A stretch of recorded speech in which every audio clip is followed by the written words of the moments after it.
What about Kashmir? Now, India has usurped the rights of the people of I'm sorry, Kashmir. Mr. Hunt, I'm sorry, Kashmir we is a don't want to disputed get into- territory between Pakistan and India. So it's very important. No, but it's very important. No, Richard. I'm sorry, No, Richard. we're asking you a question Richard. about Russia It's here, very Mr. Hunt, important. and I don't want you to do a sort of whataboutism turn to talking about Kashmir. I would just like to ask one further question about your visit to Russia before we move on. Richard. I want to ask you this question. I first want to move on and talk about Kashmir. No, I'm sorry, The Mr. Hunt. issues I'm the that person who involve asks us, questions they in this matter to interview. us. So what yes. about us?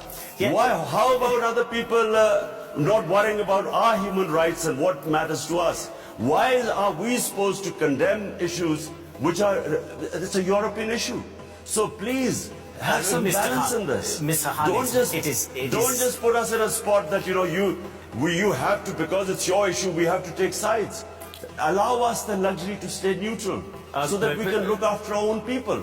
My responsibility, I repeat again, are my 220 million people of Pakistan. Of course, we understand that, Mr. Khan, and nobody would question that.